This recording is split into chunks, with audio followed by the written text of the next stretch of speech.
anteriores, él dispondrá de entre 30 a 35 minutos para conversarnos, para exponer sobre este tema, abordar los puntos que implica este concepto amplio de gobernanza universitaria. Y la invitación es para ustedes, para quienes están participando, a que realicen sus consultas o reflexiones al usuario Estatutos VB. Deben realizar las consultas a ese usuario a través de la plataforma, porque también, como en otras oportunidades, el equipo de apoyo del proceso sintetiza algunas consultas, algunas van en el mismo sentido, en la misma línea, y se van unificando.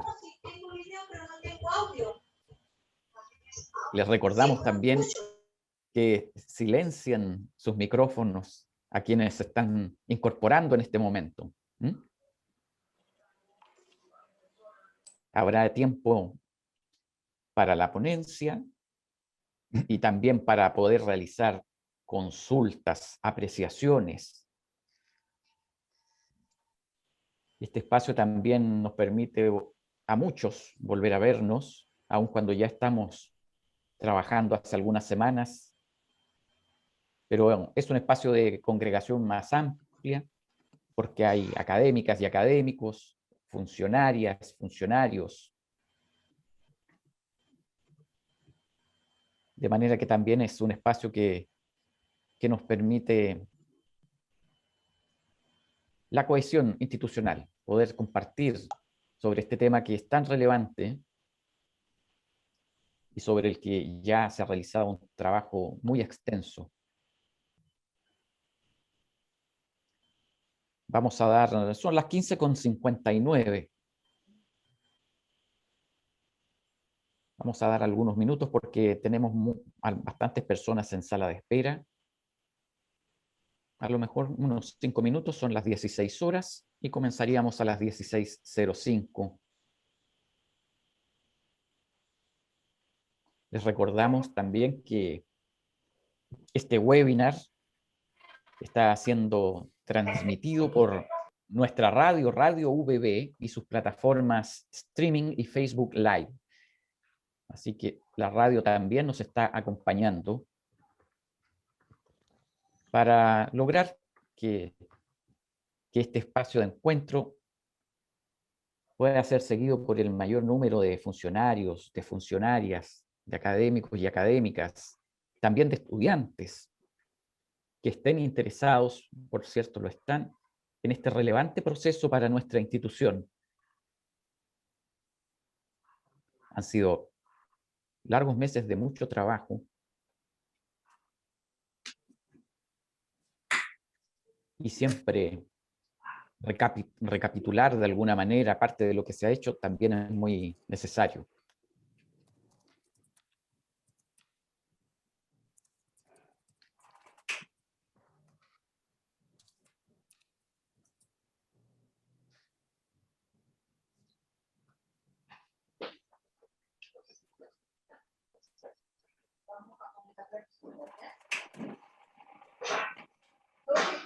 Les recordamos que hoy nos acompaña el doctor Carlos Gómez Díaz. Él es licenciado en antropología, PhD en antropología por la Universidad de Liverpool, profesor titular de la Universidad de Santiago de Chile y presidente de la Federación Nacional de Académicos de las Universidades del Estado de Chile, FAUECH. Él es nuestro invitado y él compartirá con nosotros mucho de su experiencia, de su amplio bagaje. Así es que saludamos a quienes se están incorporando. Les agradecemos también estos breves minutos de espera. Vamos a comenzar a las 16:05. Y les recordamos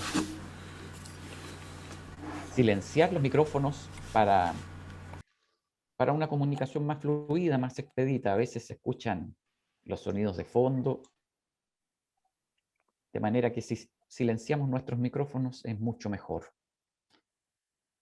Y también reiteramos, cualquier consulta o reflexión que se desee formular se puede hacer a través del usuario Estatuto Su Bebé. Ustedes pinchan al usuario Estatuto Su Bebé y formulan las consultas. A través de ese usuario se están canalizando las consultas o aportes que ustedes deseen realizar. Nos ha ocurrido, suele ocurrir, que en la medida que pasa los minutos y cuando ya llevamos una hora más o menos, la gente empieza a hacer consultas. Y resulta que ya empezamos a tener el tiempo encima, porque nos planteamos más o menos un horizonte de 1 hora y media, hora 20, hora y media, porque luego de eso vemos también que muchos comienzan a desconectarse.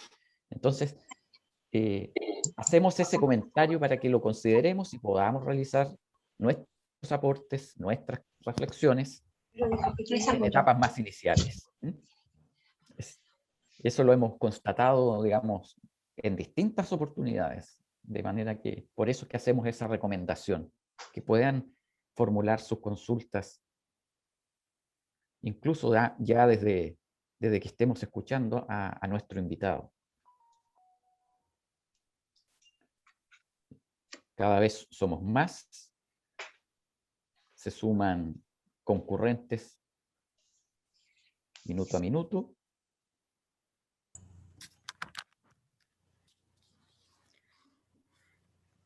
De manera que esperamos que este encuentro, esta jornada sea muy provechosa. Volver a reunirnos, volver a mirarnos las caras en estas pantallitas, ¿cierto?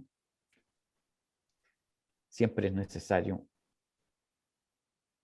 más en este proceso que es participativo, amplio, transparente. Muy bien. Lo habíamos dicho, son las 16:05 y en atención a quienes se han conectado a la hora y han estado puntualmente, vamos a dar inicio formal. Damos la bienvenida a un nuevo webinar organizado por el Proyecto de Reforma Estatutaria de la Universidad del Biobío y por la Comisión Redactora. En esta oportunidad sobre el tema Gobernanza Universitaria. Recordamos que la coordinación de este proceso es liderada por el académico doctor Enrique Zamorano Ponce. Saludamos a nuestras autoridades universitarias, académicas y académicos, funcionarias y funcionarios administrativos, estudiantes, invitados especiales también, que hay de otras instituciones.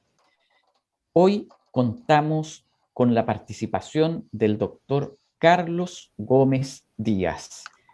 Indicábamos que el doctor Carlos Gómez Díaz, licenciado en antropología, PhD en antropología por la Universidad de Liverpool, profesor titular de la Universidad de Santiago de Chile y presidente de la Federación Nacional de Académicos de las Universidades del Estado de Chile, FAUECH. Agradecemos la presencia del doctor Gómez Díaz. Al iniciar esta actividad, vamos a invitar al coordinador del proceso de reforma estatutaria, doctor Enrique Zamorano Ponce, quien compartirá un mensaje inicial.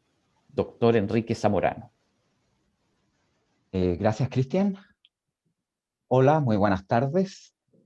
En nombre del señor rector de nuestra universidad, doctor Mauricio Cataldo Monsalves, de la comisión redactora, y en el mío propio deseo dar la más cordial bienvenida a todas las personas que nos acompañan esta tarde y de manera muy especial, por cierto, a nuestro invitado, doctor Carlos Gómez Díaz, y agradecer la bondad de Carlos de acceder a la invitación que extendiera por mi intermedio la comisión redactora para realizar esta jornada de reflexión acerca de gobernanza universitaria. Soy portador de la excusa del señor rector, por compromisos de agenda no pude estar presente, pero me pidió expresamente expresar su saludo fraterno al doctor Gómez, invitado en esta oportunidad, y a todos y a todas los asistentes que están en este momento en sala. Me permito la licencia de hacer propicia a la ocasión para informar un poco del proceso interno en el que nos encontramos. El proceso se inició hace ya algún tiempo, continúa desarrollándose. Como saben ustedes, o probablemente están informados, la comisión se reúne de manera ordinaria los días martes en 4 sesiones de trabajo, aparte de las reuniones extraordinarias y aquellas en que los comisionados y comisionadas ante la comisión redactora trabajan en subcomisiones para el desarrollo de temas particulares. Se han establecido 4 ejes fundamentales para el trabajo de reforma de estatuto. El primero de ellos, misión y principios. El segundo es sobre gobierno universitario. El tercero, aseguramiento de la calidad y acreditación institucional. Y el cuarto, financiación universitaria, otros ingresos y el plan de fortalecimiento institucional.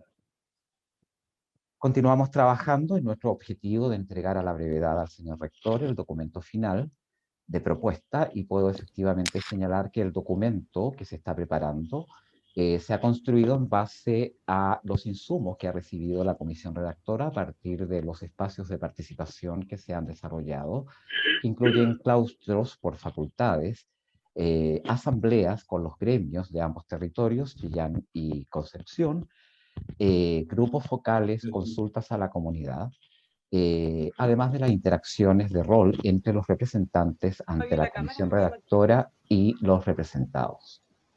¿En qué nos encontramos? Por cierto, redactando el articulado de la propuesta con la invaluable asesoría de 2 abogados con bastante experiencia en la materia. En términos generales, y siendo, en mi concepto, la universidad estatal espejo de la sociedad en la que ellas desarrollan la misión, la propuesta que vamos a presentar a la comunidad universitaria para su plebiscitación, puedo decir con satisfacción que incluye aspectos que son relevantes hoy día en la convivencia interna y externa a la universidad, como es, por ejemplo, el eje de la perspectiva de géneros. En la constitución del gobierno universitario y en los cuerpos colegiados futuros, esto es, en el Consejo Superior como en el Consejo Superior, como el Consejo Universitario, se consigna la perspectiva de géneros para su constitución. También la territorialidad ha sido un eje de discusión, y siendo la Universidad del Biobío una universidad de naturaleza birregional, la comunidad ha definido 2 domicilios para la universidad, uno en la 8ª región del Biobío, en la ciudad de Concepción, y el segundo domicilio en la región de Ñuble, en la ciudad de Chillán, lo que yo creo que también apunta a un sano equilibrio en el desarrollo de los territorios o sedes en los cuales la universidad desarrolla su misión. El eje de la inclusión también se le ha prestado particular atención, con especial atención en personas en situación de discapacidad. El eje de la interculturalidad también está incorporado, la cosmovisión de los pueblos originarios. Y para mencionar una última cuestión, el concepto de calidad, que cada vez cobrará mayor relevancia dentro de las vivencias de las universidades estatales. La comisión redactora, en razón de opiniones expertas recogidas a través de grupos focales, propone en este escrito cambios en el propósito de optimizar el proceso interno y asegurar la calidad con que nosotros ofertamos nuestra función. Nos resta solo una consulta a la comunidad, que la haremos a la brevedad posible para definir algunas cuestiones finales, y esperamos entregar la propuesta más tardar la primera quincena de abril. Si se extendiese el plazo, como es de todos conocidos, en este momento hay un proyecto de ley en el Senado que permitiría aumentar en 1 año el plazo que tienen las universidades estatales para la entrega de su propuesta final. En esa condición o en esa situación, nosotros reestudiaríamos la carta de navegación Gantt, que está aprobada por la propia comisión, y se incluirían eventualmente otras actividades para abordar otros temas que a criterio de la propia comisión redactora deban ser incorporados para su examen. Yo termino con esto. Quiero agradecer nuevamente a Carlos la gentileza que ha tenido de acompañar. Sugiero que apaguen todos sus micrófonos para evitar las interferencias, por favor. Y nada, desear que todos y cada uno de ustedes disfruten de esta actividad. Gracias, Cristian. Gracias. Ahí teníamos el saludo inicial del coordinador del proceso de reforma estatutaria, doctor Enrique Zamorano Ponce. Y ahora nos corresponde presentar a nuestro invitado, el doctor Carlos Gómez Díaz. Ya entregábamos algunos antecedentes: licenciado en Antropología por la Universidad de Chile, doctor en Filosofía por la Universidad de Liverpool, profesor titular del Departamento de Administración, Facultad de Administración y Economía de la Universidad de Santiago de Chile, director del Magíster Administración y Dirección de Recursos Humanos de la misma casa de estudios. El doctor Gómez Díaz ha desarrollado la docencia de pre y posgrado en numerosas universidades chilenas y del exterior, en calidad de profesor visitante, como indicábamos, tanto en cursos de pre como en formación de posgrado. La Universidad de Kyung-hee, en Corea del Sur, la Universidad Nacional de Formosa, en Argentina, al igual que en la Universidad Nacional del Litoral, Santa Fe, también en Argentina, Universidad de Lleida, la Universidad de Chile, la Universidad de Tarapacá, Universidad Diego Portales, entre muchas otras. La verdad es que su currículum y experiencia es bastante abundante. Así que para el proceso de reforma estatutaria es un agrado contar con su participación. Daremos paso entonces a la ponencia del doctor Carlos Gómez Díaz, que se extenderá por aproximadamente 30 a 35 minutos. Son las 16:14 horas. Dejamos con ustedes al doctor Carlos Gómez Díaz. Gracias, Cristian Villa. Gracias, profesor Enrique Zamorano. Y a través suyo a todas las personas encargadas del proceso de modificación de estatutos, así como al señor rector de la Universidad de Biobío.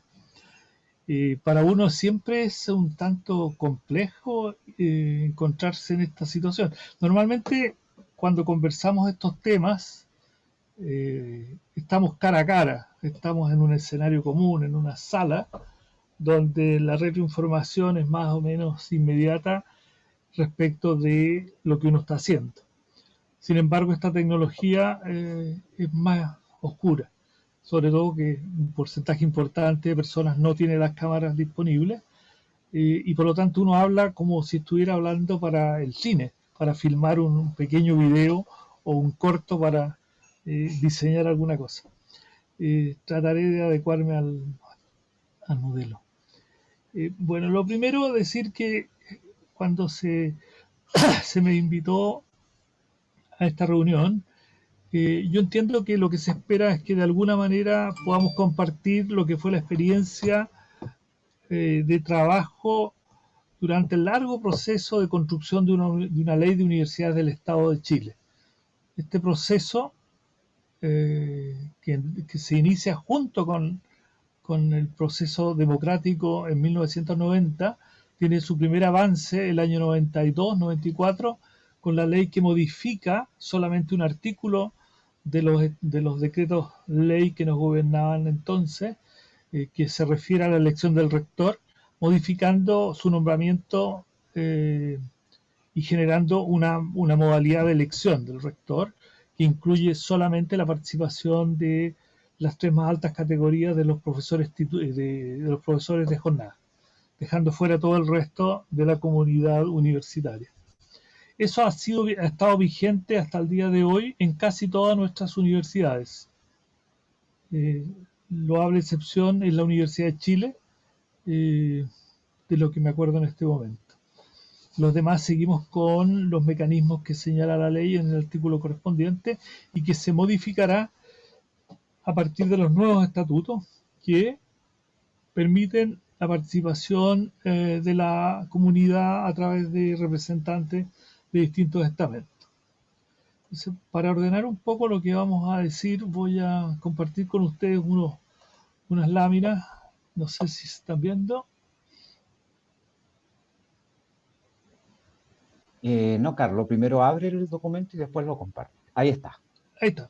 Entonces vamos a conversar. Esto básicamente es para guiar, para no dispersarme e irme por otros caminos, sino para concentrarme en algunos hechos muy puntuales. Desde el año 81, con la reforma al sistema educacional que se instaló a partir de esa fecha por el gobierno militar, que no es desde el 73, es desde el 81, del 73 al 81 es una situación de anormalidad institucional, donde no está claro cómo se gobierna la universidad, solamente se intervino. Pero a partir del año 81 se estructura un sistema de administración de las universidades porque se expresa en los DFL que cada uno de ustedes conoce en lo particular. Todo ello centrado en la figura del rector. O sea, cuando ustedes revisan la historia de la universidad en Chile y en el mundo, la figura del rector es una figura muy importante en torno a la cual se estructura la toma de decisiones y el quehacer de la universidad. Para seguir simplemente una línea muy laxa de evolución de la autoridad unipersonal rector en Chile, en el año 42, cuando se crea la Universidad de Chile, posteriormente habrá otras, el rector es designado por una élite político-económica, que decide que es bueno contratar a don Andrés Bello para hacerse cargo de este proyecto que tenía algunos desafíos importantes, como era contribuir al desarrollo del país. En el caso chileno, la universidad siempre estuvo al servicio de los intereses superiores del Estado. En eso recoge la orientación napoleónica. Se diferencia de la orientación humboldtiana. Siguen haciendo un gran salto, digamos que el año 67, empieza un poco antes de la reforma universitaria, pero a partir del año 67-68, la figura del rector se reduce en su importancia, es elegido triestamentalmente y tiene como contrapeso el Consejo Universitario.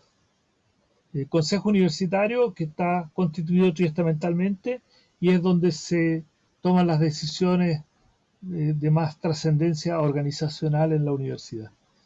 El rector pasa a ser simplemente, o no simplemente, pasa a ser un ejecutivo que tiene por tarea tomar las decisiones instrumentales para llevar a cabo el proyecto universitario.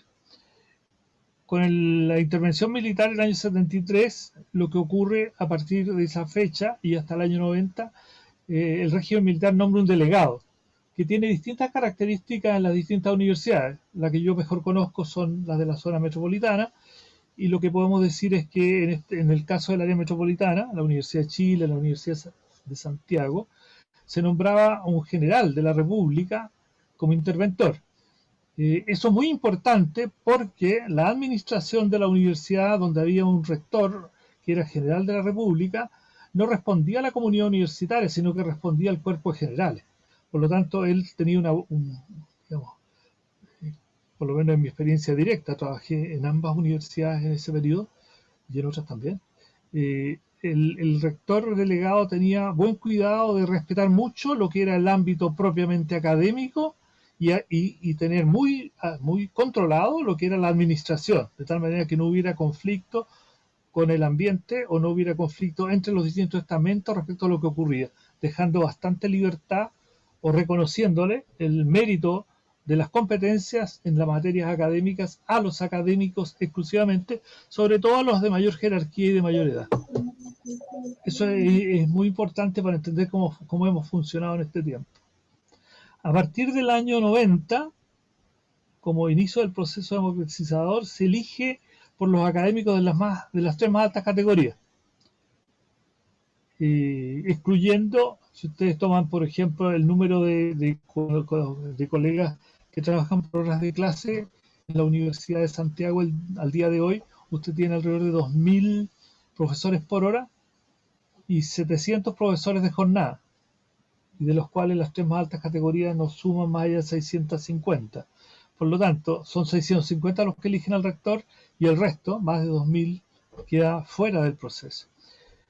A partir de la ley del 2018 y producto del esfuerzo sostenido de las asociaciones gremiales y de los estudiantes, a partir de, uno puede fijar la ficha que quiera, pero yo voy a sugerir que se tome el año 90, la universidad empieza a construir un proyecto que trata de plasmarse en la ley 21094, que finalmente es firmada por el presidente Piñera el 6 de junio o el 8 de junio del 2018, el cual establece una modificación del artículo anterior que señala que el rector será elegido por todos los académicos que estén con nombramiento o contrato vigente.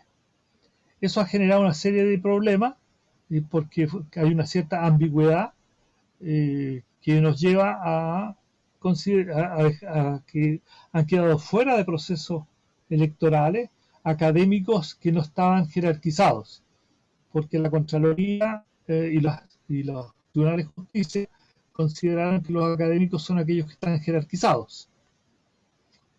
Por lo tanto, nuevamente, la autoridad máxima de la universidad es elegido por los académicos jerarquizados. Esto es importante para que se le comunique a los colegas que tienen nombramiento o contrato vigente, que no basta que tenga el contrato en el nombramiento, sino que sea sometido a procesos de jerarquización por las instancias correspondientes. Eso tiene el derecho, porque la ley así lo establece. Bien, hagamos un poco de historia, ya no tanto local, sino más bien de contexto. Una de los hitos que marcan parte del proceso de los procesos de modificación del gobierno universitario en Chile tiene que ver con la reforma y el proceso de reforma que se llevó a cabo en Argentina, específicamente en la Universidad de Córdoba, llevada a cabo básicamente por estudiantes, pero que finalmente se institucionaliza y deja instaladas algunas cuestiones que se transforman en generales en América Latina hasta los regímenes militares de la década de los 80 y 90. ¿Cuáles son? La afirmación explícita de la autonomía, incluso llegando a la autonomía territorial, cuestión que es discutible y ha sido largamente rechazada por grupos importantes de interés. La universidad no puede ser un estado dentro de otro estado. Sin embargo, para fines de la década de los 60, la universidad tenía autonomía territorial. Hoy día la tiene parcialmente. La fuerza pública, si hay delito flagrante, puede ingresar, pero el delito flagrante no puede ingresar a los campus universitarios sino con la autorización del jefe de servicio, quien es el rector de la universidad. Segundo, el reconocimiento de los órganos de representación estudiantil mediante procedimientos democráticos, cuestión que Chile estaba suspendida hasta el año 2015-16, cuando por modificación de la ley durante el gobierno de la presidenta Bachelet se reconoce legalidad a la presencia de los organismos estudiantiles y de funcionarios en la administración de las universidades del Estado y de todo el sistema de educación superior. Les da legalidad y legitimidad. Pero eso surge desde los años 20. La tercera es la proclamación de formas colegiadas de gobierno y la triestamentalidad constituida por docentes, estudiantes, graduados, y esto es muy importante, que en el caso chileno es distinto al resto de América Latina, porque en Chile la triestamentalidad se entiende con la inclusión de los funcionarios que trabajan para la universidad. En cambio, en la reforma de la Universidad de Córdoba y su impacto sobre el resto de las universidades de América Latina, lo que reconoce como triestamental es egresados, estudiantes vigentes y académicos. Esa es la triestamentalidad clásica, pero hoy día en Chile nadie discutiría que en realidad son todos los estamentos los que debieran participar del gobierno universitario, acorde con la ley. La ley dice que deben ser todos ellos. Esto ya lo dije. Lo que hay que señalar que producto de los cambios que hemos tenido, han surgido una serie de neologismos, por llamarlo así, para dar cuenta de la complejidad de los fenómenos de educación superior que han ido ocurriendo. La universidad, cuando hablábamos de la universidad en los años 60, años 70, era un objeto socialmente bien definido y bien estructurado, con propósitos relativamente institucionalizados.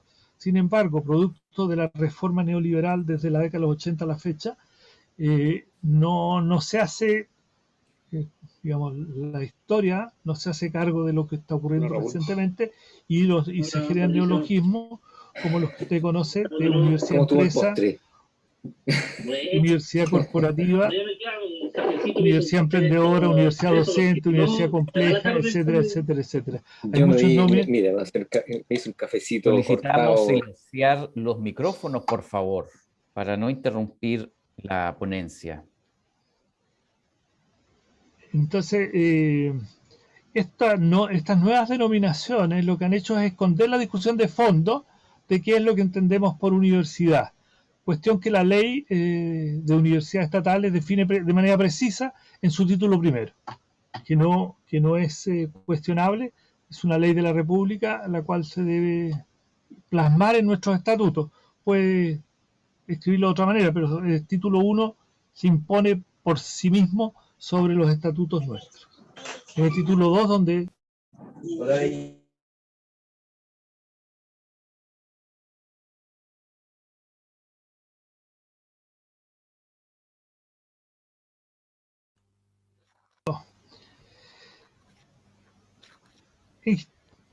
en general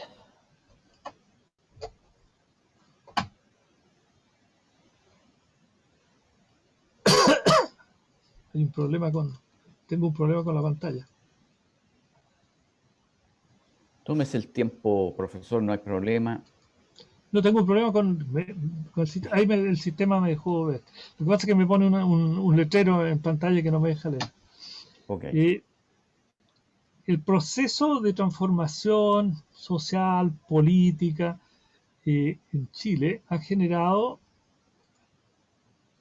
nuevamente aparece la lámina, ha generado una serie de transformaciones que han hecho difícil tener un concepto unitario y uniforme para el fenómeno universidad, que fue parte de la discusión ardua que tuvimos en el Parlamento de la República, pero finalmente, con buena voluntad, se llegó a una definición que yo diría recoge gran parte de la tradición en materia de las universidades del Estado, no así de las universidades no estatales o privadas o particulares, como usted quiera llamarlas, y esas particulares recientes o históricas.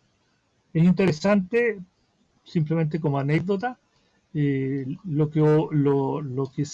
discurso que señaló el rector de la Universidad Católica un par de meses después que salió la ley de universidades estatales en el Mercurio, el 7 de agosto del 2018, donde se hace cargo de los elementos estructurales que la ley trae. Entonces, pero él solamente lo que hace es abrirse a ciertos procesos de mayor participación de la comunidad universitaria como consecuencia de esta nueva ley. Eso también empieza a ocurrir en algunas instituciones privadas, dentro de las que recuerdo en este momento la Universidad Alberto Hurtado, donde estaba un historiador como rector elegido tristamentalmente. Pero son el resultado del proceso que ya había ocurrido en el Parlamento de construcción de una definición de universidad del Estado, donde los constituyentes tenían reconocimiento, legitimidad y participación en el gobierno de la universidad.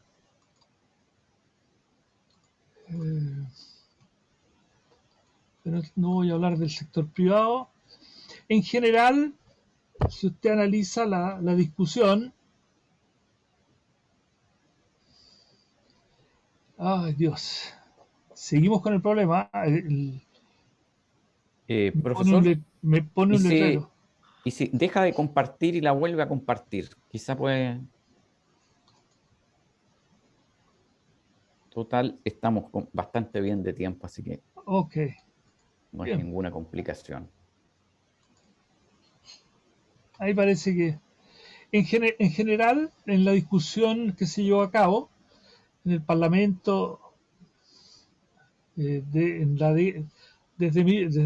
el 2014 al 2018, 2017 en realidad fueron 3 años, la discusión para la construcción de la ley, se discutió dentro de 4 conceptos básicos de gobierno universitario.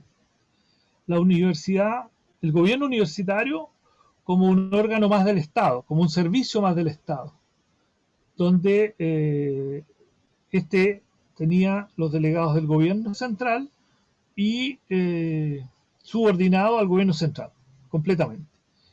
Que más o menos es lo que se expresó en la década de los 80, de manera absolutamente clara. Los rectores dependían del gobierno central y tangencialmente, cuando eran generales de la República, del cuerpo de generales al cual les rendían cuenta. Eso se da también en América Latina, el mismo fenómeno. También lo puede encontrar eso en algunos lugares en Europa, porque ese es el modelo clásico de Humboldt, el colegio del modelo alemán. No sé, no tengo información concreta como para referirme a él, pero históricamente es el modelo de Humboldt. Perdón, no es el modelo de Humboldt, ese es el modelo de Napoleón. Napoleón Bonaparte dice la universidad es un instrumento del Estado. Y por lo tanto lo que va a encontrar usted no va a encontrar gobiernos triestamentales en Francia, por ejemplo. El gobierno universitario autocentrado, que limita la injerencia del Estado, basándose en la soberanía de los profesores y estudiantes.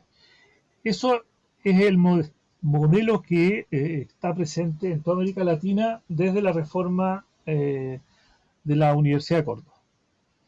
Luego está el gobierno universitario con agentes externos del medio social, con distintos grados y magnitudes, donde tenemos, por ejemplo, en la ley quedó incluido, por efecto de este modelo, quedó incluido un representante del gobierno regional en el Consejo Superior de la Universidad, de todas las universidades, que fuera un egresado reconocido y promovido pero es un representante desde afuera.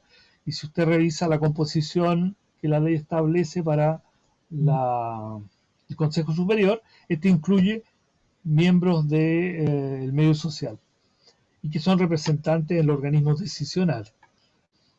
Y luego está el gobierno universitario con una administración profesional, que es la elección de un experto en administración con cierto prestigio en el ejercicio de esa función, que es bastante característico de las universidades privadas hoy día, y de las cuales yo me acuerdo al menos del caso de Manfred Magneff, cuando fue nombrado rector de la Universidad Bolivariana por el colectivo que estaba a cargo de esa universidad. Después, por cierto, fue nombrado en la Universidad Austral y fue sometido a un proceso de elección, el caso del profesor Magneff, que creo que falleció, sí. No podré aclararlo. Esto ya lo dije, no vale la pena detenerse demasiado en ello, pero sí vale la pena porque recorrer un poco las cosas que se lograron entonces y que hoy día siguen en el imaginario social nuestro, y es parte de lo que los distintos estamentos demandan que el gobierno universitario sea. El autogobierno universitario, o sea, que no hay intervención de terceros, es todavía la enorme resistencia que hay en muchos de nuestros constituyentes, la intervención de representantes del Ejecutivo en el gobierno universitario. Muchos reclaman que eso no corresponde. La autonomía cada vez más amplia, territorial de la universidad, autonomía financiera, etc. La representación estudiantil en la administración universitaria, la libertad de cátedra. Esto es muy importante porque muchos de nosotros que vivimos en la intervención militar recordarán, hay muchos jóvenes en este momento conectados, pero los que somos más viejos recordamos perfectamente cuando teníamos que informar debidamente y con respaldo grabado y escrito nuestras clases. Por lo menos mi experiencia de docente en la Universidad de Chile, en la sede de Valparaíso, significaba eso. Había que entregar todas las semanas al director de departamento nuestra clase transcrita de lo que habíamos hecho en la sala, para control de alguien. No sé quién ejercía ese control entonces. La existencia de cursos paralelos como mecanismo de control de la calidad docente, la asistencia libre a clase, la gratuidad y la extensión universitaria a la comunidad. Si ustedes ven, parte de esto se ha constituido en parte del discurso de muchos grupos de interés y parte también del imaginario nuestro. Y le podría decir algo más, que es parte de lo que muchos parlamentarios creen que son nuestras universidades. O sea, cuando uno le explica a algunos parlamentarios que no tenemos autonomía, que no tenemos representantes universitarios, etcétera, por lo menos el 2014-2015, estaba muy sorprendido. Ellos creían que todas las universidades del Estado de Chile al menos tenían las mismas condiciones que regulaban a esa fecha a la Universidad de Chile. Hubo que explicarle con pera y manzanas que no era así, que la mayoría de nuestras universidades regionales estaban regidas por decretos DFL de distinta numeración y que establecían restricciones que no correspondían a las aspiraciones de los constituyentes. La ley 21094. Primero, hay que reconocer que después del régimen militar no había en Chile una ley que se hiciera cargo de las universidades del Estado. O sea, había una normativa general sobre educación superior donde estábamos todos metidos en un mismo saco, universidades privadas y particulares de viejo y nuevo cuño y las universidades del Estado regionales. En realidad somos todos regionales, ¿eh? Si usted se ha fijado, casi todos nosotros tenemos una especie de eco histórico, cultural, que nos permite pensar que existen universidades nacionales. En Chile no, en Chile solo existen universidades regionales, en estricto rigor. Seguramente si le digo esto al rector de la Universidad de Chile se va a molestar. Pero la Universidad de Chile solo existe en Santiago, como existe en Talca la Universidad de Talca y en Tarapacá la Universidad de Tarapacá. La ley de universidades está, bueno, es el resultado de la tensión entre un modelo clásico y un modelo modernizador. O si usted quiere, entre la tensión de un modelo centrado en los académicos versus un modelo centrado en la comunidad universitaria. Esa tensión se vio reflejada en la discusión de la ley en el Parlamento y quizás para aquellos que estudian estas materias les sea interesante estudiarlo. La ley en su título 1, 3, 4, 5 son comunes a todas las universidades y no pueden ser sino instalados dentro de los estatutos como está señalado en la ley. Usted no tiene mucho espacio decisional porque ella define de manera bien operacional cada uno de los puntos a los que se refiere la ley en cada de esos artículos. Sin embargo, es el título 2 donde el legislador, el Parlamento, nos deja espacio a las comunidades para definir nuestras propias reglas internas. ¿Qué define la ley? Define solamente la estructura superior de gobierno, estableciendo 3 elementos. Los 3 elementos son el Consejo Superior, el Rector y el Consejo Universitario, y una función que no es ejecutiva, pero sí de control, que es la Contraloría Universitaria, que ya no depende ni es subordinada al gobierno interno, sino que depende técnicamente de la Contraloría General de la República y es un cargo de concurso público y que bueno, tiene regulaciones especiales, la ley se establece de manera clara. ¿Qué significa esto? Significa que los cuerpos que se han señalado hoy día tienen un rol mucho más importante que el que tenían antes, primero. Segundo, se establece una separación entre dimensiones importantes en el gobierno o en la gobernanza, como quiera usted nombrarlo. La gobernanza tiene otras características más complejas, pero el gobierno universitario tiene tres o cuatro dimensiones que hay que reconocer formalmente. Primero, que hay una línea ejecutiva que representa al rector y todo lo que de él se derive. Y luego tiene un una línea normativa o generadora de las reglas y normas, planes y otros, que es el Consejo Universitario. Por lo tanto, la ley ya establece una separación entre lo que es el esfuerzo normativo, planificador, proyectivo, que lo tiene el Consejo Universitario, de la función del rector, que, si usted revisa con detención los artículos correspondientes a sus atribuciones, es un jefe de servicio. Por eso que es una mezcla entre dos concepciones.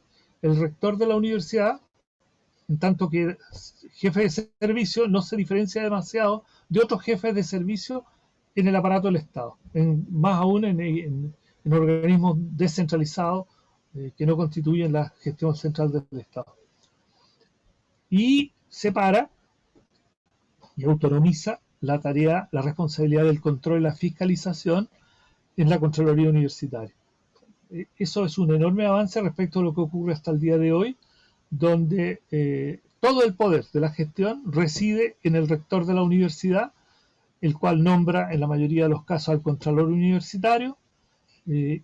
Los consejos son todos consejos aconsejadores, a los cuales se recurre si es necesario, darle respaldo, legitimidad, pero en el rigor estricto podría gobernarse sin los cuerpos colegiados que existen. Y las juntas directivas, en términos prácticos, la mayoría de las juntas directivas y de los representantes son reflejo de los consejos termales que tenemos en nuestra universidad, o consejos académicos, o de otro nombre, no sé, me imagino que cada universidad tiene distinto nombre. Y la junta directiva tiene entonces dos delegados del gobierno, del ejecutivo, que normalmente a través de la Dirección General de Educación o a través de algún miembro del ministerio se le consulta a los rectores por con qué buenos ojos vería el rector a quién nombrar. Usted no recordará, porque seguramente no es de su interés, pero yo le puedo recordar que la que fue ministra de Cultura y posteriormente miembro de la Junta Directiva de la Universidad de Santiago, en una entrevista pública, señaló y le agradeció al rector Solesi el haberla sugerido para ocupar un cargo en la Junta Directiva. Si hurga un poco más, verá que eso funciona así, porque es bastante difícil para un organismo centralizado como el Ministerio de Educación ver cuáles 2 o 3 personas en Arique, Iquique, Antofagasta, Atacama, etcétera, etcétera, que sean relevantes para cumplir esa función. En algunos casos también se utiliza como pago político de menor nivel aquellos que han perdido elecciones de diputados y senadores, y probablemente más de alguno de ustedes reconoce a alguna de estas personas que ha terminado siendo miembro de juntas directivas como un premio de menor valor político. Con lo cual las universidades en general no tienen, digamos, el rector no tiene un contrapeso político, académico dentro de su gestión. Él gobierna casi con un poder absoluto, porque la norma que lo regula era la norma que regulaba al rector delegado. Y el rector delegado, como le he dicho ya reiteradas veces, respondía al cuerpo general, no al ministro de Educación, también al ministro de Educación, si usted quiere. Entonces, para él era muy importante que las universidades funcionaran bien en el contexto de la época en la cual estamos hablando o refiriendo.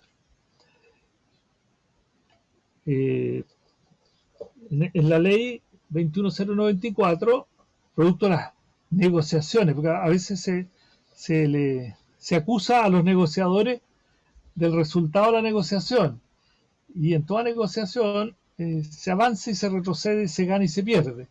Por lo tanto, la ley 21094 es el reflejo de la disputa del poder entre distintos grupos de interés, dentro de los cuales están los rectores. Usted puede ver tanto en los videos de la Cámara de Diputados y del Senado como en las transcripciones de las reuniones que se hicieron en relación a esto, cuál era la posición de los rectores, cuál era la posición de los académicos de la federación, en este caso, que es las cosas que yo dije en esos lugares, que fue lo que defendimos. Creo que Enrique les debe haber distribuido a ustedes el documento que presentamos al Parlamento y al Ministerio el año 2015, que era el resultado de varios años de trabajo de muchos académicos desde Arica a Magallanes, con las cuales en lo personal cada cual puede tener más cercanía o lejanía.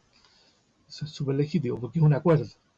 Y de otro lado usted tiene la participación de los estudiantes, que en los 4 años en que se discutió la ley cambiaron los dirigentes estudiantiles, por lo tanto también cambiaron los énfasis que ese grupo de interés planteó durante la discusión de la ley.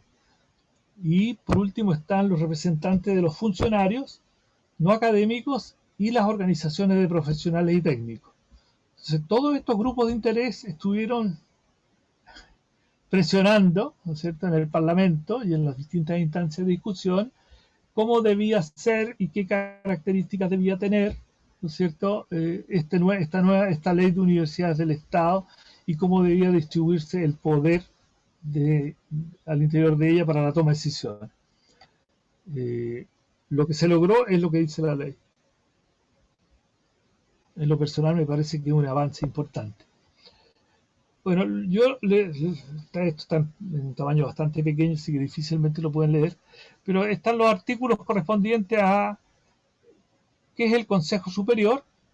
Es el órgano máximo colegiado, que le corresponde, dice, definir la política general de desarrollo y las decisiones estratégicas de la institución, de conformidad, principios, etc. Pero al mismo tiempo tiene que reconocerse que el Consejo Superior, cuando aprueba la política de desarrollo y las decisiones estratégicas, lo debe hacer sobre la base de los informes que le entrega el Consejo Universitario. O sea, no es que sea autónomo, sino que debe recoger la voluntad de la comunidad expresada en el Consejo Universitario.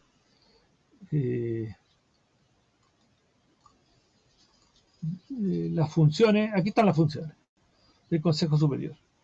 Aprobar las propuestas de modificación de los estatutos elaboradas por el Consejo Universitario. Entonces, algunos han reclamado de que las comunidades tienen poca representación y poca injerencia en las decisiones universitarias.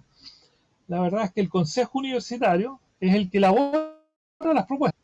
Entonces, cuando usted, por cierto, hay una instancia superior que vigila otros intereses, entre ellos los del Estado, porque la universidad es del Estado, no es de quienes transitoriamente estamos trabajando en ella.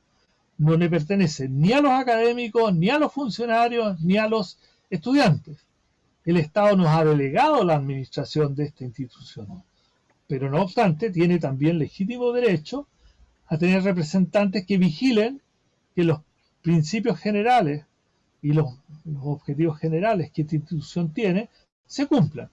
Por eso que el Consejo Superior, dentro del cual hay 3 representantes del Ejecutivo, hay 6 que no son del Ejecutivo, que son propuestos por el Consejo Universitario y miembros del Consejo Universitario directamente. Entonces tiene un rol muy importante este Consejo Universitario. Tiene que aprobar, a proposición del Consejo Universitario de nuevo, el plan de desarrollo institucional. O sea, lo que la universidad pretende hacer a futuro pasa por el Consejo Universitario. Aprobar las políticas financieras y la contratación de empréstitos señaladas en las pautas anuales de endeudamiento, ajustar el presupuesto, etcétera. Lo puede leer con detención. Todas materias sobre las cuales el Consejo Universitario tiene injerencia directa. ¿Cómo estoy en el tiempo? Vamos en 35, sí. Ay, bueno, mire, para 40. Ya. Bueno, la ley dice muchas cosas y es bueno estudiar la ley. Lo que no puede modificarse de manera sustantiva es lo que se señala respecto al Consejo Superior, a la elección al rector y al Consejo Universitario. El Consejo Universitario es el que tiene, dice que la ley establece un juicio que es muy importante. Dice que el Consejo Universitario ejerce las funciones resolutivas en las materias relativas al quehacer académico e institucional de la universidad. O sea, no queda nada fuera del ámbito del Consejo Universitario. Entonces, es muy importante que en la discusión del estatuto se entienda primero el espíritu que el legislador tuvo. El Consejo Universitario es el que establece la proyección de la universidad, el que establece las reglas del juego dentro de la universidad.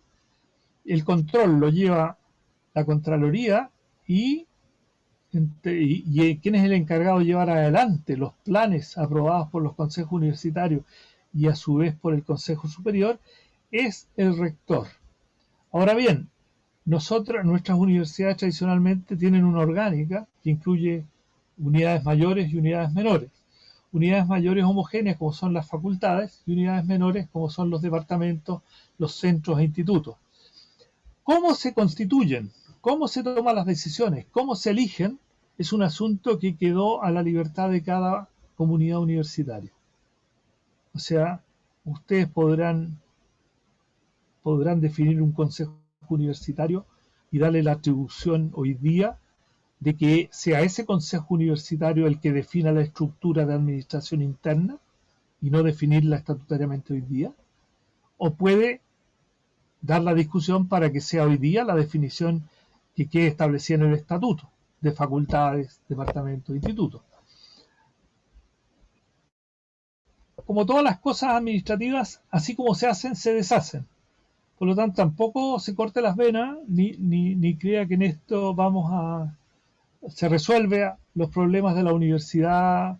No, solamente se avanza en mejores caminos de solución y se avanza en normas que reflejen de mejor manera el espíritu de los tiempos. No se olvide que finalmente nosotros, y cada uno de nosotros, está tratando de expresar una larga tradición de esta institución rara que es la universidad, que se construyó a partir del 1088 en la Universidad de Bolonia y que fue evolucionando hasta nuestros días, con distintas variantes. Solamente lo indico con los números para que tengamos claro que el desafío institucional o cultural, si usted quiere, es mucho más grande de lo que a veces imaginamos, porque tenemos que hacernos cargo de esta historia. No es menor, está de alguna manera en nosotros. El gobierno universitario, de acuerdo a la ley, la gobernanza, el cómo se ordene, el cómo se articule y funcione la universidad y se vincule con el medio, es de responsabilidad de tres instancias: el Consejo Superior, el Rector y el Consejo Universitario. Ahí reside. ¿Cuál es el gran cambio respecto de lo que está ocurriendo ahora? Es que hoy día usted tiene un rector que está acotado a una función ejecutiva y tiene un consejo universitario que tiene una función normativa y de proyección de la universidad. En ella reside la mayor responsabilidad de la proyección. Por lo tanto, el diálogo entre el Consejo Superior, entre el Consejo Universitario y el rector deberá ser permanente, siendo el rector, de hecho, por ley, el que dirige, el que encabeza, convoca el Consejo Universitario. Por lo tanto, esperamos que ahí se dé un buen diálogo. Y el Consejo Universitario es más bien, perdón, el Consejo Superior es más bien una instancia administrativa de validación. Entendemos que las cosas que van a llegar ahí han sido suficientemente discutidas, analizadas, respaldadas. Por lo tanto, es una instancia de fiscalización final de que se ha cumplido con todas las normas vigentes al momento de que se propone una norma, un proyecto de desarrollo o lo que corresponde. Bueno, en realidad podríamos haber hablado mucho más. Tenía razón Cristian Villa, esto puede dar mucho. Bueno, siempre se podrá seguir conversando. Gracias, muy amable. Gracias, doctor Carlos Gómez Díaz. Pero también, exactamente, hay mucho que abordar, pero a través de las consultas que estamos recibiendo también se pueden abordar otros temas que quizás no se hayan mencionado. Y vamos a dar paso entonces al espacio de consultas. La primera que recibimos dice lo siguiente. ¿Qué comentario le merece el artículo 21 de la ley 21.094 que se refiere a la elección del rector, donde solo le permite ser elegido por una parte de la comunidad? Y en relación a lo mismo, en la misión y los principios se establece que somos una comunidad democrática y participativa, y no se nos permite la participación en la elección de las autoridades unipersonales. Y si se permite, es en una mínima expresión de un sexto en estos cuerpos colegiados superiores. Esto lo formula Edgardo Quezada. Es un entre consulta y reflexión, profesor. ¿Qué podría comentarnos sobre ello? A ver, primero decirle, como lo señalé, que la ley 21.094 es resultado de un largo proceso de negociación de grupos de interés económico, político, ideológico, etc. Y por lo tanto no es la expresión de un grupo de interés, es lo que en ese momento histórico, entre 2014 y 2017, se logró construir en el Parlamento. Hay otras instancias anteriores, no voy a hacer la historia más larga, pero digamos, si usted registra, hace una historia documental en el Parlamento, va a encontrar que esta discusión se empezó al día siguiente de que asumió don Patricio Aylwin. Después de 2 años se logró la modificación de la ley que, digamos, del articulado correspondiente que modificó la forma de elección del rector, solamente esa, y no se pudo avanzar más. Después usted tiene el año 98, un nuevo proyecto que también fracasó. En fin, o sea, si usted analiza desde el año 90 al año 2014, usted tiene entonces un montón de años en que estuvo la discusión y no se avanzó porque los grupos de interés no fueron capaces de encontrar una solución. Y más bien le dieron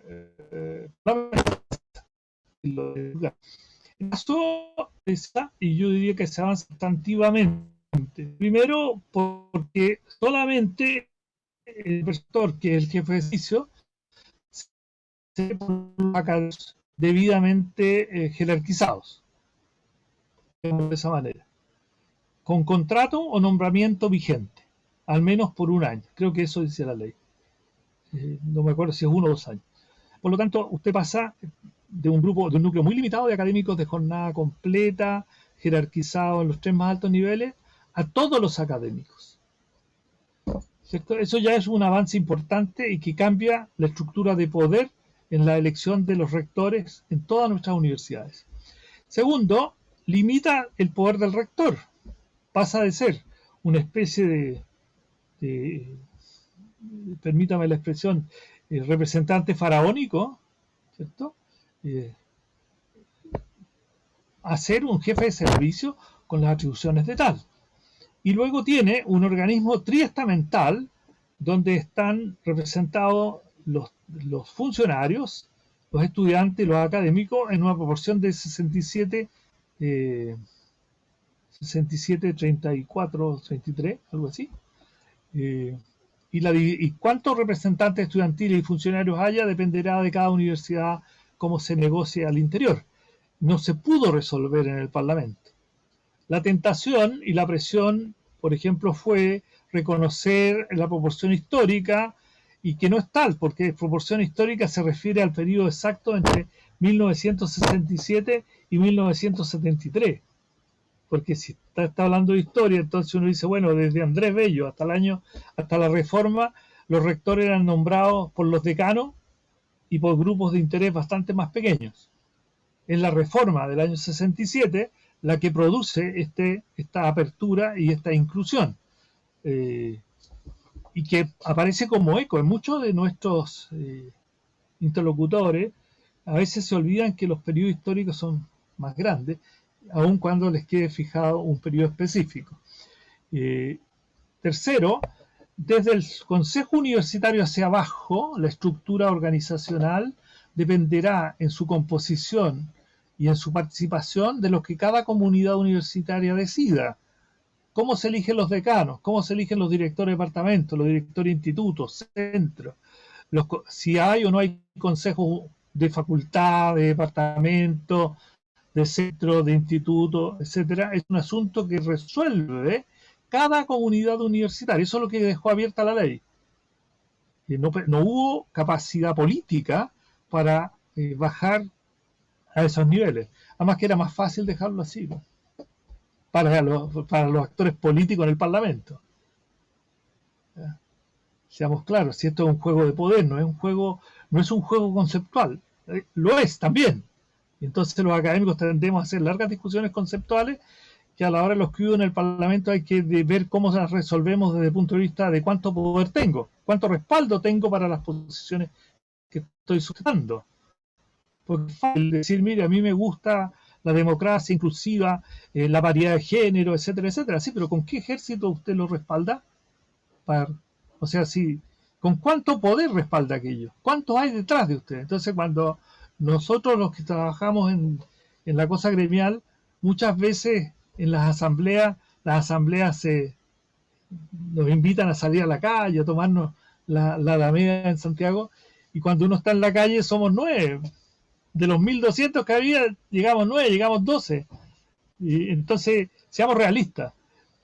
Lo que hay hoy día es una propuesta de avance que permite avanzar sustantivamente y que depende de las comunidades universitarias cuánto más se podrá avanzar en los próximos años. Porque si usted logra construir una universidad donde desde las facultades hacia abajo, usted tiene participación activa de todos los actores y eso funciona razonablemente bien, no le quepa la menor duda que va a tener una expresión de hecho que va a presionar sobre el Parlamento para modificar la ley respecto de la elección de la autoridad máxima de las universidades. Pero primero demuéstrelo, muestre poder. El poder hoy día en la discusión de esta ley, por eso nombrar los rectores. Vaya y escucha a los rectores, que son los rectores que nosotros elegimos. La mayoría de los que estamos aquí elegimos a esos rectores que discutieron y negociaron lo que negociaron.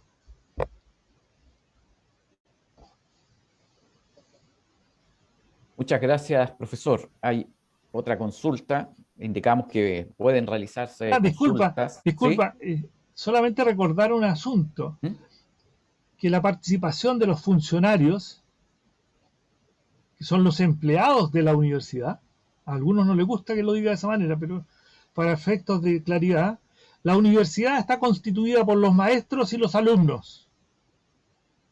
Y en el mejor de los casos incluye a los que egresaron, que son los alumni, ¿cierto? Los egresados nuestros. Esa es la universidad, en su esencia. Los funcionarios, los profesionales y técnicos que trabajan para la universidad son empleados de la universidad. Entonces, la discusión es válida si tienen o no tienen derecho a participar activamente en la gestión universitaria, quienes son sus empleados y no sus constituyentes. Es una discusión que está abierta y que se dio y que no se resolvió. Ahora, si usted me pregunta mi opinión personal, yo soy hijo de los años 60. Yo soy hijo de la Reforma, entonces yo era y soy partidario del 65-25-10 porque es el que mejor se acomoda a mi historia y a lo que yo viví, digamos. Pero hay que ser claro de que hoy día el escenario es otro y que la modernidad, entre comillas, nos obliga a ir ajustando nuestros parámetros. Y el poder real, ¿eh? Gracias. Muchas gracias. Hay otra consulta formulada por Miguel Ramos.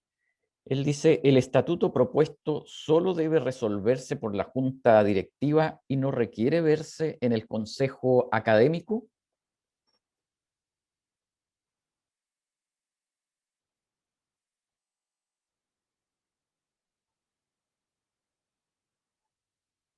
Está silenciado, profesor Gómez. Tiene que activar el micrófono.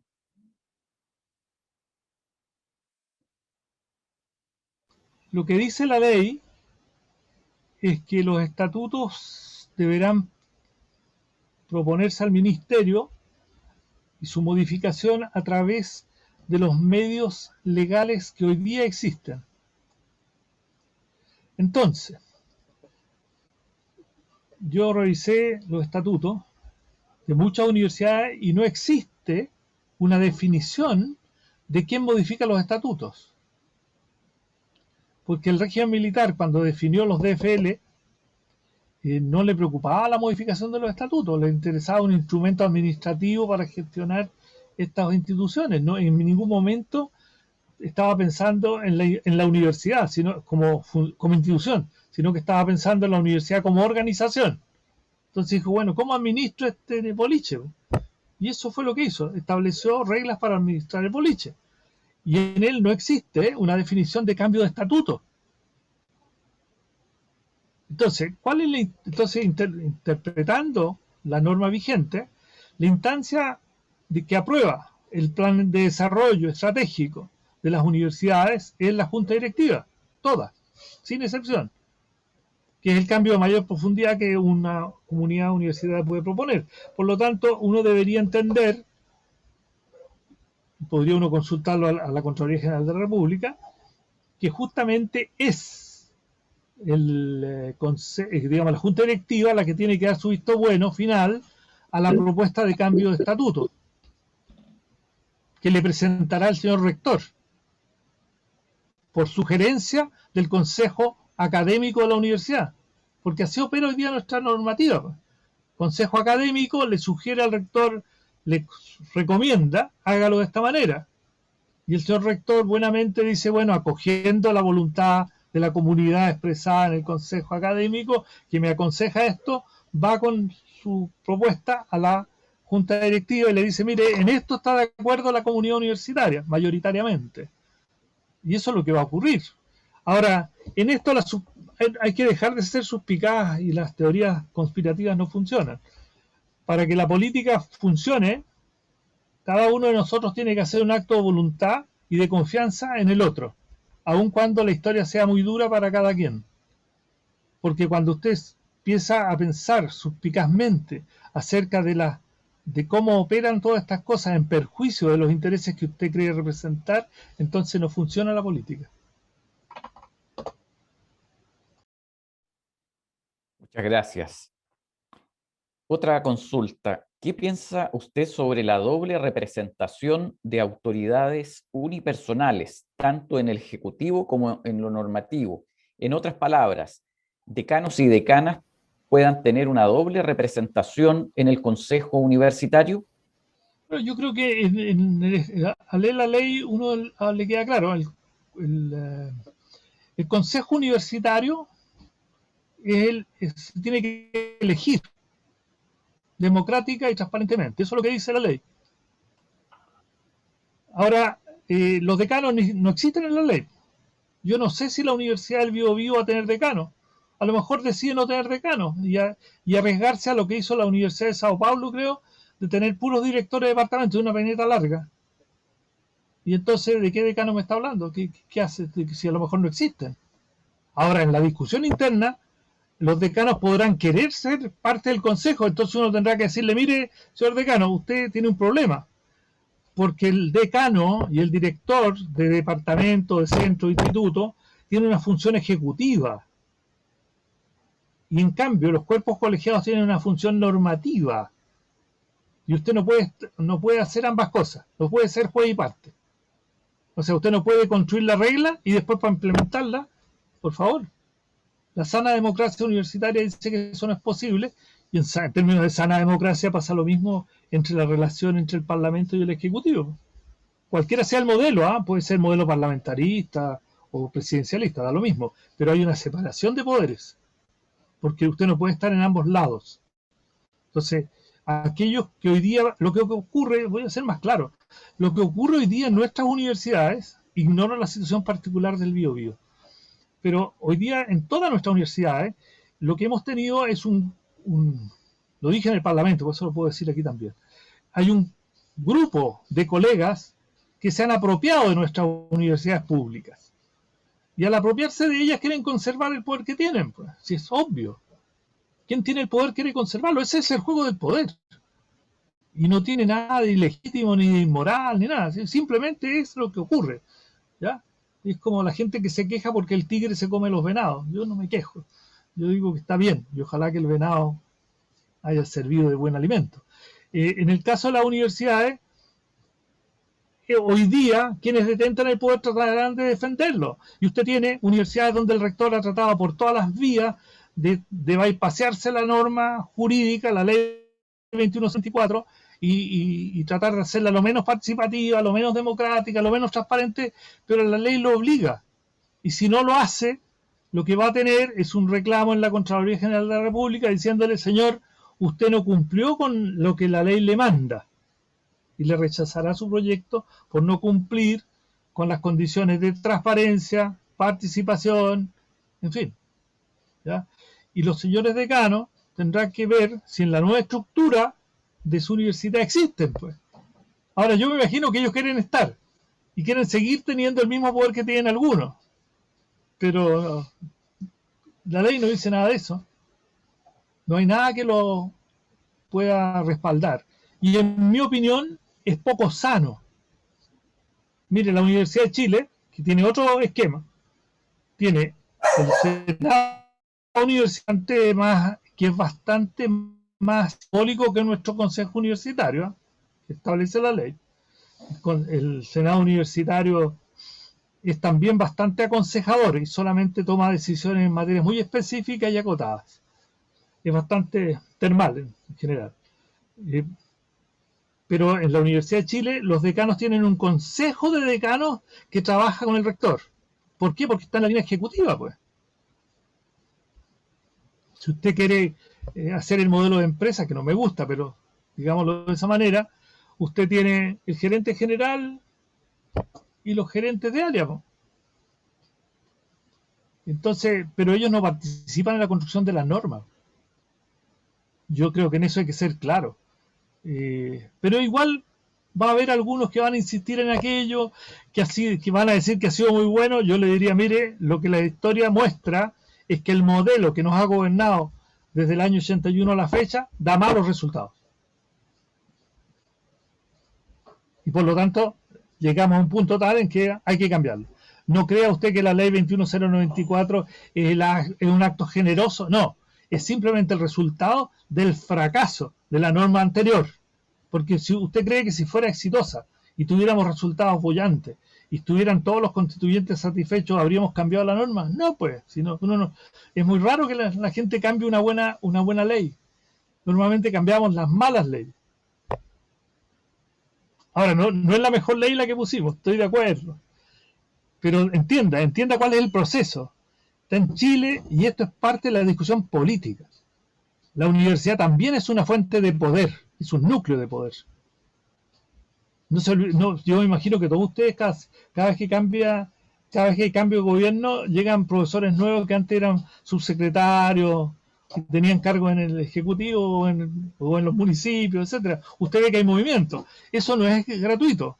Y usted se imagina que si instalamos una nueva norma que indique que no pueden ingresar y que solamente podrán ser contratados para propósitos especiales y por tiempo limitado personas a honorario, créame que debe haber un número importante de políticos activos que no les gusta mucho eso porque tenían su salida por la vía de, cuando dejan el cargo en la política activa, irse a las universidades. Hay un número importante de ellos.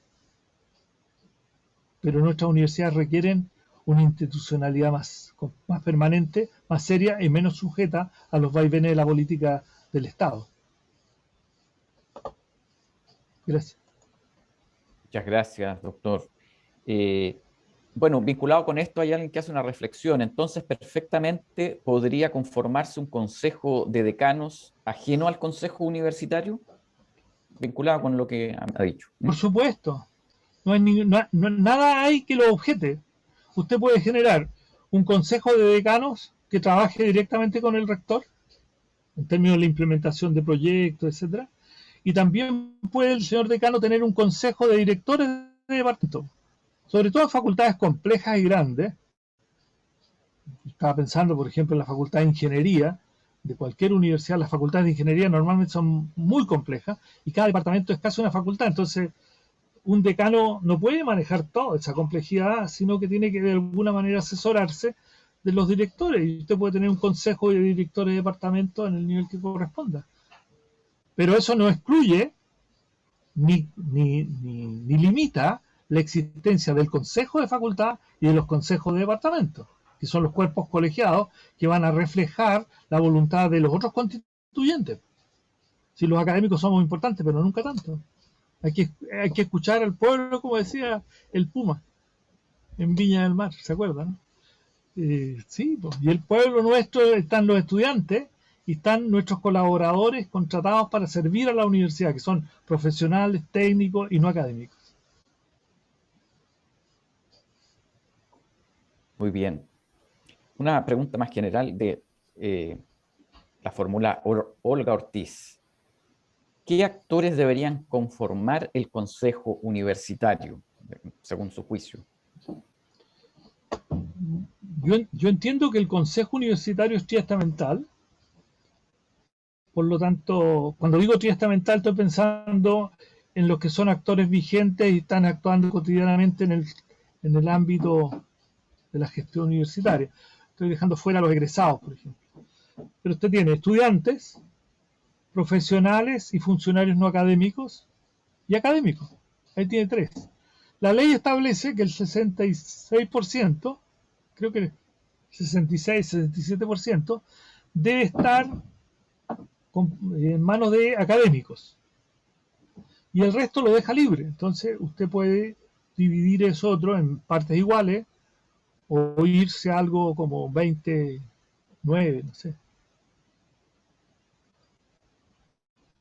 Pero eso ya es una definición de la discusión de poder al interior de cada universidad. O sea, no, cada uno de nosotros quisiera que la autoridad superior le resolviera el problema por la vía vertical. Pero créame que ese paternalismo autoritario que nos gobernó por mucho tiempo ya no tiene ninguna posibilidad de seguir funcionando. No hay. No tenemos ni padres y despreciamos el autoritarismo. Yo por lo menos quedé huérfano hace ya 20 años.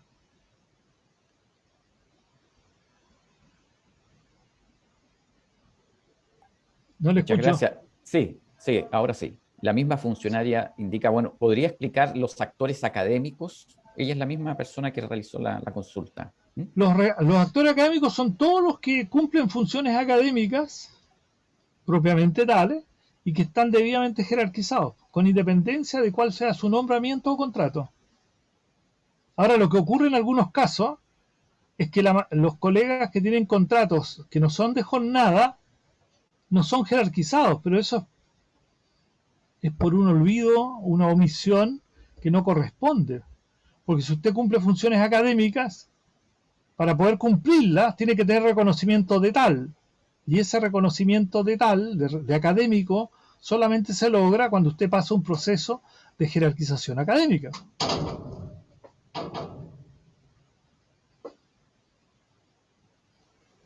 Muy bien.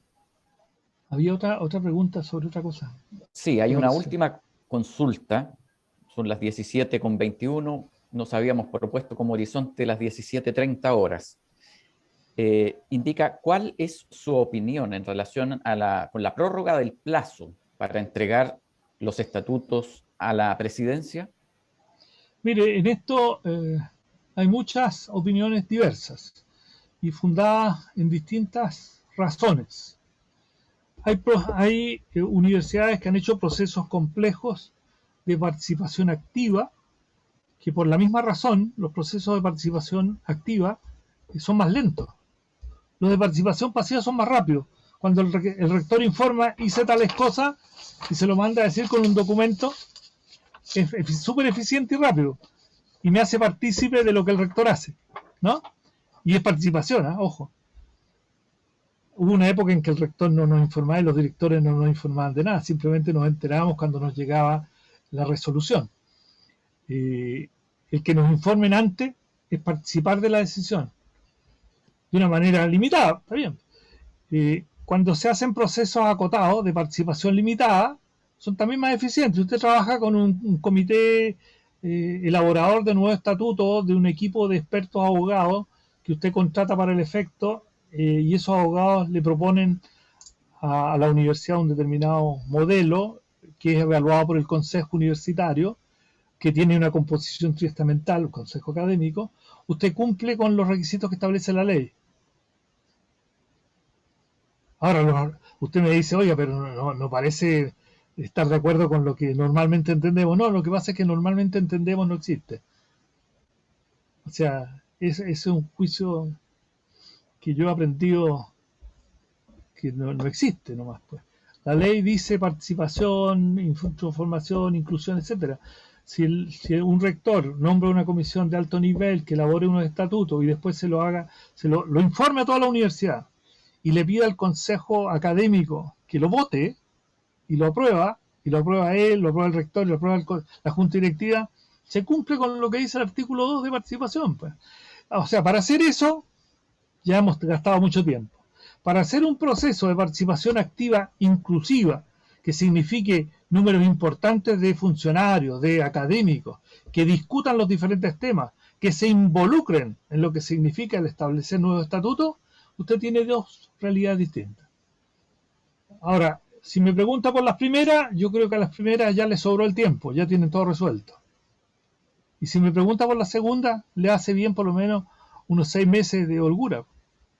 Pero mire, yo en esto creo que la experiencia de viejo sirve más que la experiencia de experto.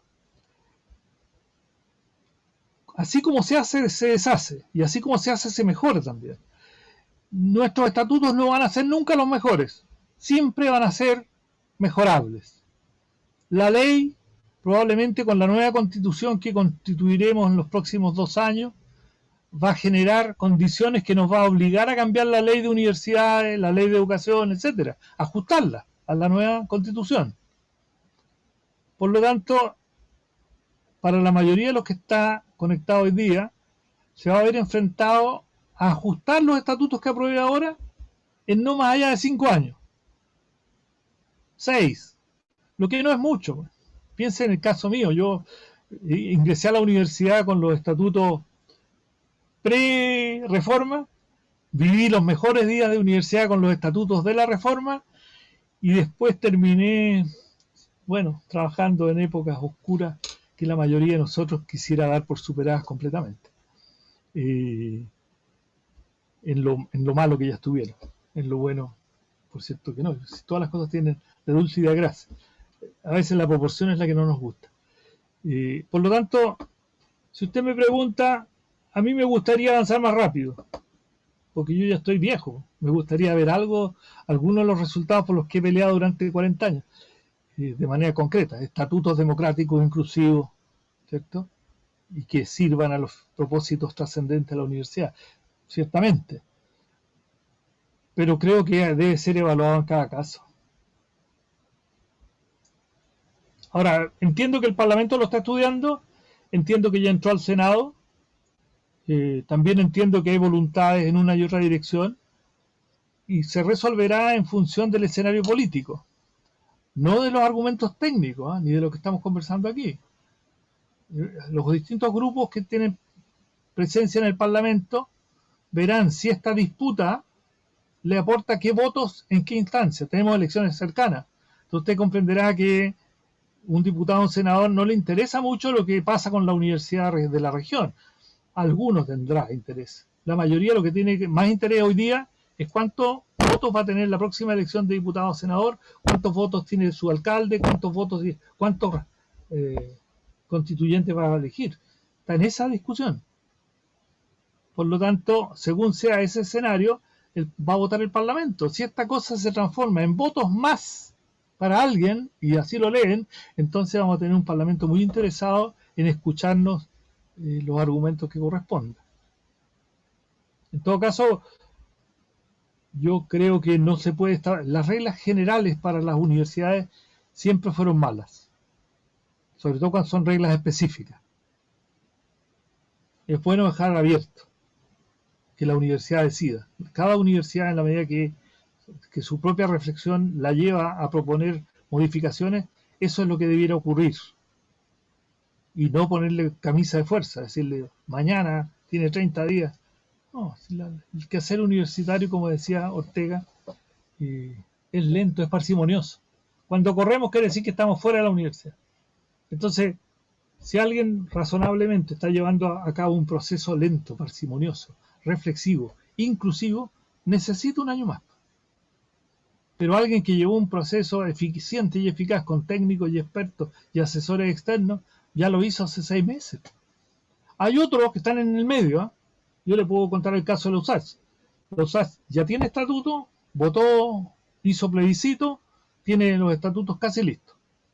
Y lo que está en discusión, y me imagino que hoy día se resolvió, es si la redacción final la hace el comité triestamental de estatuto orgánico o lo resuelve la junta directiva con abogados técnicos de asesores.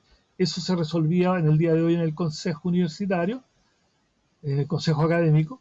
No sé cuál fue la solución, lo ignoro, pero si usted me pregunta por los contenidos, la Universidad de Santiago construyó los contenidos, tiene una propuesta que se votó, que tiene ciertos grados de legitimidad entre los académicos, tiene menos legitimidad entre los funcionarios y entre los estudiantes. Y si me pregunta por los profesores por hora, tendría que decirle que los representantes de los profesores por hora consideran que es ilegítimo todo lo que ha ocurrido, pero en fin, la gracia de la universidad es su diversidad. Y la gracia de la democracia es que incluso los más pequeños y las minorías activas más gritonas también tienen un espacio. Pero todo esto se resuelve cuando la democracia echa a correr sus mecanismos decisionales, los votos. Y yo creo en la democracia.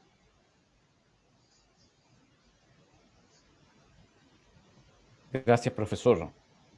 Bueno, gracias a ustedes. Son las 17:30, estamos en el tiempo que nos habíamos propuesto. Queremos agradecer la participación, el tiempo que ha dedicado el doctor Carlos Gómez Díaz, presidente de FAWECH, para conversar, para dialogar y para compartir también sus reflexiones con nuestra comunidad universitaria, con quienes hoy nos hemos reunido. Hemos llegado a casi 87, 88 personas en un momento. Profesor, también damos la posibilidad, ¿cierto?, de poder despedirse o de poder compartir una reflexión final. Mire, yo primero agradecer la enorme concurrencia. No estoy acostumbrado a que nuestras asociaciones gremiales convoquen a más de 30, 40 personas en general. Así que me alegro que en este caso la Universidad del Biobío haya tenido la capacidad de convocar a más de 80 personas. Y lo agradecemos. No soy yo la causa de aquella convocatoria. Creo que la universidad está haciendo un buen trabajo y que entonces tiene entusiasmado a todos sus constituyentes, cualesquiera sea la instancia y el contenido de la discusión. Me parece muy importante. Lo que yo sí diría es que, mire, más por viejo que por saber, es mejor avanzar un poco que no avanzar nada. Y como decía algún místico chino, la gran muralla china se partió construyendo con un pequeño ladrillo de cerámica de algo así como de 12 por 8 centímetros y por 6. Si usted va a la muralla china, que es la construcción humana que se ve a simple vista desde la luna, bueno, se empezó a construir con un pequeño ladrillito de cerámica. Entonces, la universidad que todos soñamos, o que cada uno de nosotros sueña y se imagina, tiene que empezar a construirla con el pequeño ladrillo que hoy día esta ley le permite construir. Mañana habrá otros. Y no se excluya, por adversa que parezca el escenario, no se excluya. Participe, dé su opinión. Muchas gracias, profesor. Y bueno, también al cierre queremos dejar con cada uno, con cada una de ustedes, al coordinador del proceso de reforma estatutaria, doctor Enrique Zamorano Ponce. Gracias, Cristian. Simplemente agradecer a Carlos su exposición, su voluntad de compartir su experiencia, de compartir sus saberes, y agradecer también a todos y a todas ustedes por acompañarnos en esta reflexión. Yo creo que ha sido una experiencia significativa, Las preguntas han sido muy interesantes, han sido respondidas con claridad y creo que el seminario en el cual hemos tenido a este expositor ha cumplido a cabalidad con el objetivo que perseguía, de tal forma que solo me resta invitarlos y reiterarles la invitación a seguir participando en el proceso de co-construcción de nuestra norma jurídica superior que nosotros tenemos que como comunidad elaborar. Así es que agradecido de Carlos, agradecido de todos los colaboradores del equipo de reforma de estatutos, de las autoridades de la universidad por el apoyo, y nos vemos en algún otro webinario que será anunciado en breve oportunidad. Gracias, Cristian. Gracias a todos y a todas. Muchas gracias, Gracias. profesor Enrique Zamorano, muchas gracias, profesor Carlos Gómez. Y de este modo hemos llegado al término de este webinar, que también ha sido transmitido por Radio UBB y también a través de sus plataformas streaming y Facebook Live. Será hasta una próxima oportunidad y recordamos que este programa que ha sido grabado también estará disponible en las plataformas institucionales y en el sitio de Estatutos UBB en nuestra web institucional. Por su presencia, muchas gracias, muy buenas tardes.